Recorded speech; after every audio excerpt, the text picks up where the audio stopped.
There he goes. He's moving fast now. He's dropping it really quick now. A huge construction crane collapsed in New York City today, killing a person sitting in a parked car below. It fell during the busy morning rush hour, crushing several vehicles. Now, here in Buffalo, we've seen several cranes recently as a sign of the city's progress. But now this tragedy is raising concerns. News 4's Allie Ingersoll tells us about the safety steps that are in place. Allie? Don and Jackie, I talked to a few crane operators today who told me it's frightening when there are any issues with these massive machines. So tonight, in the wake of the Manhattan crane collapse, they're reevaluating their own safety procedures.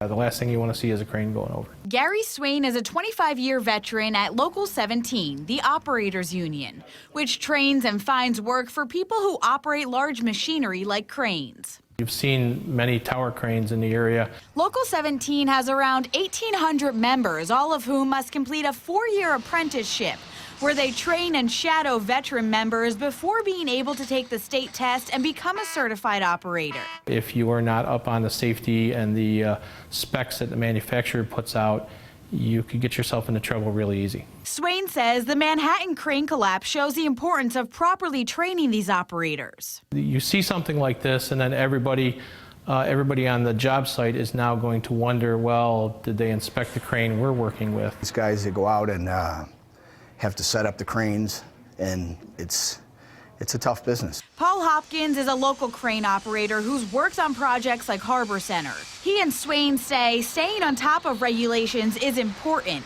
Each manufacturer sets the factors for when and how their machinery should be operated. They say usually crane operations cannot continue when winds exceed 20 to 25 miles per hour.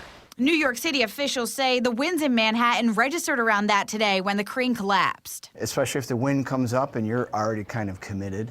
There's been, unfortunately, many accidents in New York City with tower cranes. Swain says it's his wish to never see a crane crash like that happen here in Western New York, and he'd rather a project take longer than expected than have a fatal collapse take place. Let's stop early. Let's wait till tomorrow. Let's wait till the next day.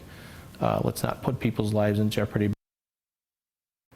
New York City officials say this crash happened when the operator was bringing down the boom. And actually, Swain says that's one of the more difficult parts of working this machine, and it makes the crane very vulnerable and fragile. In the studio, Allie Ingersoll, News 4 at 11.